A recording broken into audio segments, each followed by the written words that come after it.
It was once hard to escape Mekhi Phifer's on-screen charisma, but you won't see much of him these days unless you're his kids or a frequent video-on-demand consumer. Many celebrities have chosen family over fame, and when Mekhi Phifer's career started slowing down, it became clear that he was putting the extra time into his kids.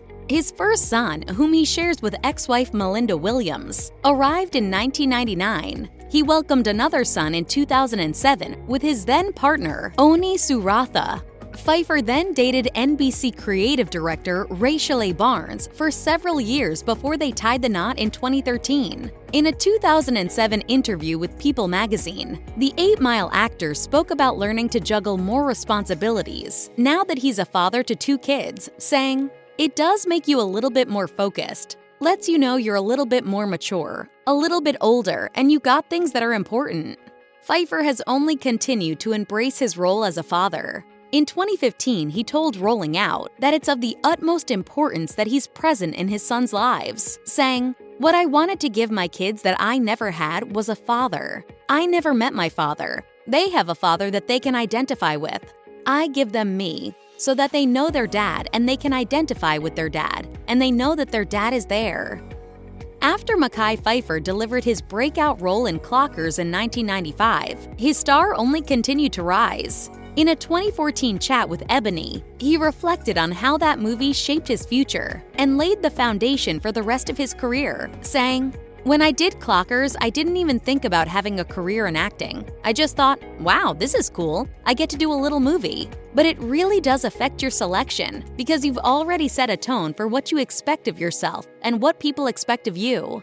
But after soaring to stardom in the 90s and early 2000s, Phifer has recently found himself exploring different types of projects, moving away from the Hollywood blockbusters and medical dramas that he was known for. He began digging into shows like House of Lies, the Netflix original series Love, Victor, and Apple TV Plus's Truth Be Told. The actor even made his way on stage and had his Broadway debut in 2012 with Stick Fly, taking on the role of a wealthy plastic surgeon. In speaking with the San Diego Tribune in January 2012, Phifer noted how much he enjoyed acting on stage, saying, "Just being there live in front of an audience has been a very exhilarating feeling. It's definitely a different machine, but I'm having a lot of fun because there are new things I learn every night." For Mekhi Phifer, 2014 proved to be a low point.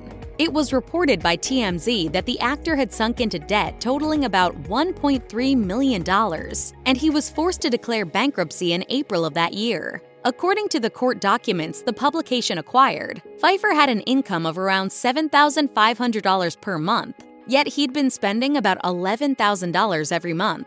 The 8 Mile actor's debts included lawyer fees, child support, and back taxes. Phifer was only able to claim $67,000 in assets, including his bed, collection of guns, and a Segway scooter. However, despite this setback, it seems the actor has managed to get himself back in good standing. He was able to work on multiple projects in the years since his filing, so hopefully Phifer has put his financial woes to bed.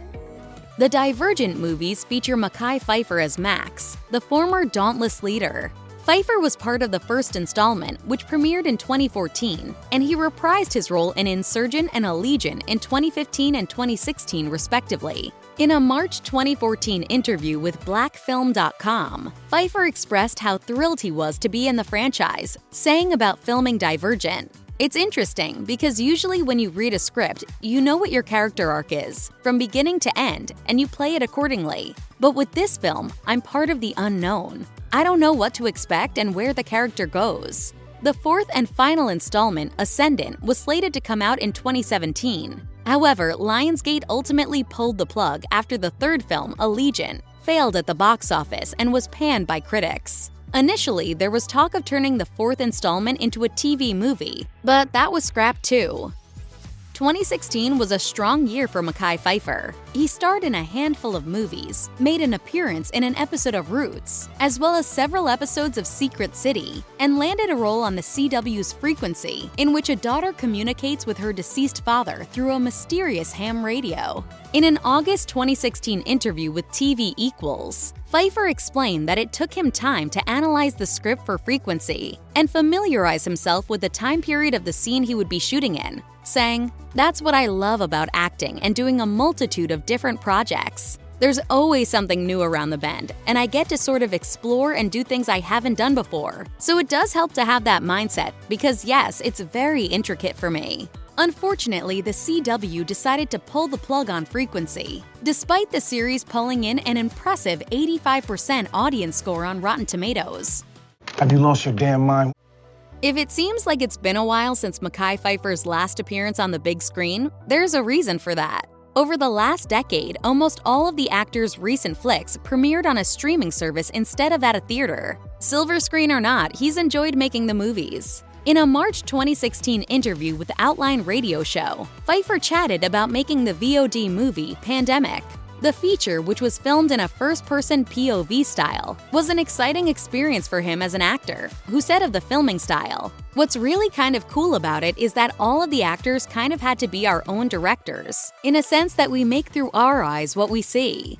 Though the film wasn't exactly a smash with critics, it did land with a majority of audience members who watched it at home. In February 2024, Phifer's direct-to-streaming feature Lights Out was released. The actioner, which also stars Frank Grillo and dives into the world of underground fight clubs, was another fun gig for Phifer, who told The Nocturnal, "It's an entertaining film. You don't have to think too hard." I didn't really have to do a whole bunch of research on the underground aspect of it. Some of his other recent movies that went straight to streaming platforms include Chocolate City Vegas, Canal Street, and Obsession, all of which premiered between 2017 and 2019. In 2022, he joined the cast of The Supremes at Earl's All You Can Eat, Tina Mabry's film based on the novel of the same name. However, as of early 2024, the movie has yet to be released. Throughout his career, Phifer has been open about how intentional he is with choosing a role, especially when it comes to roles that may hinge on racial stereotypes. As he told the New York Daily News in 1999, "I don't care about the bills, I just say no and that's it. If I can't sit in the movie theater and chill and be proud, I don't need to be watching it, let alone starring in it." What's more, Phifer enjoys the challenge that comes with taking on a role that isn't like any role he's played before. As he said to Scene Creek in March 2015, "I've been blessed being able to feed my family, travel, and meet great people, and delve into characters and the psyche of characters that I wouldn't normally do."